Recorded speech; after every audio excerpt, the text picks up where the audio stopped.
Well, again, they followed up that match, that 25-minute match, with another match that would go close to 20 minutes, and this was the one where it seemed like the room was dead. I didn't give a shit.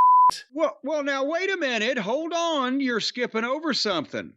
Oh, that's right. The next match you're talking about, but not the next event. The next event was the champagne bottle celebration with Maria May and Mina.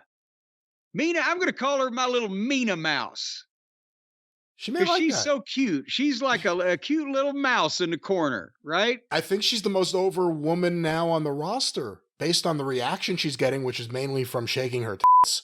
Well, yes. Which is what she says, but I think she's the most over woman on the roster right now. And that's because at least in the middle of all of this repetition and nonstop chaos, this predominantly male audience can just look over there and there's Mina's memories.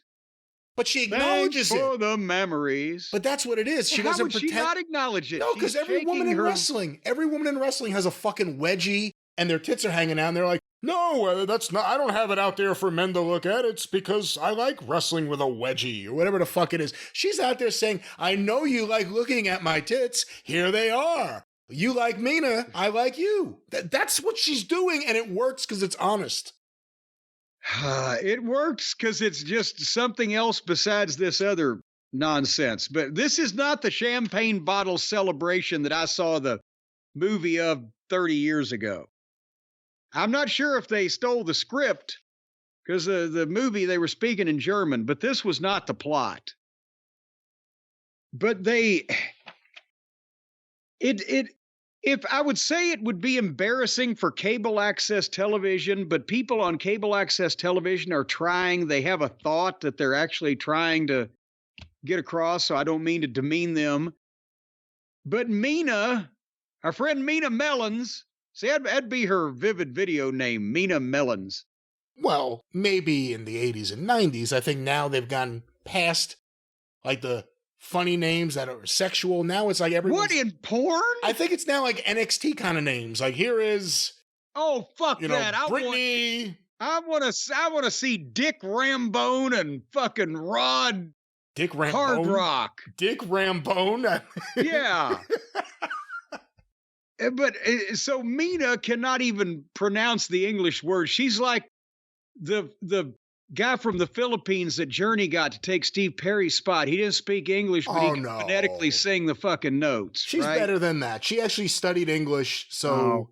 Oh, well, she studied it doing what? Was she sitting there watching it being disemboweled? Of all the things to critique this segment for, these aren't even the ones. This segment was. I'm just starting at the top. What was this segment? Whose idea was this segment? That's apparently theirs. She can't pronounce English. Maria cannot act. Mina's facials, when she's not shaking and laughing, look like she's completely baffled at everything that's going on around her. And the thing is, Maria does, well, yeah, actually, except if I was involved in it, that'd be what I was most puzzled about. Why am I in the middle of this? But Maria says that Mina is her one true friend. They're just like family. She couldn't have done it without her. And then they drink champagne with their arms interlocked. And then Mina starts screaming.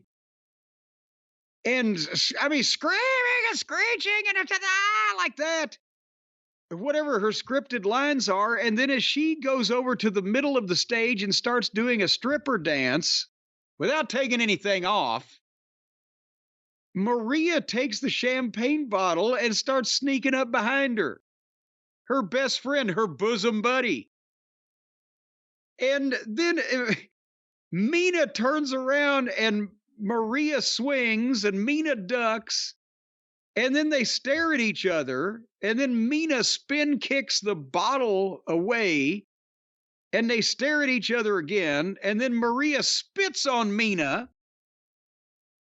More staring. And then Mina tackles Maria off the stage onto a table which doesn't break. And then they slide off onto the second one, which just collapses in the middle. Like it was, the first one was concrete and the second one was balsa wood. And then they both lay there while everybody's running up to see if they're okay. And then Mina gets up with fake blood coming from her mouth and she's screaming and starts chewing on Maria's head. And then the end. What? When she kicked that bottle out of her hand, I said, this is amazing. These women are allowed to do whatever the fuck they want on this show. And they're going out there, and I like this stuff better than the Mercedes Moné stuff. This weird, they're the love of each other's lives, and then she was ready to throw her off that stage, or throw herself off that stage right away. Well, yes. I mean, they were ready to just do the Thelma and Louise off the cliff. I don't, what in the, who wants to? Now this is going to lead to a match between them from this long friendship that we just learned about, 2 months ago. Seriously, they should just make Mina like the host of the show, like Downtown Julie Brown or something. Like at random times throughout the show, she's just standing in the crowd talking to you, shaking her tits, because she likes to, and that's it. You have the promise of seeing her several times on the show, but none of these kind of segments or none of these matches. I think that would work better. Plus, it gets the hosting duties away from some of these other people.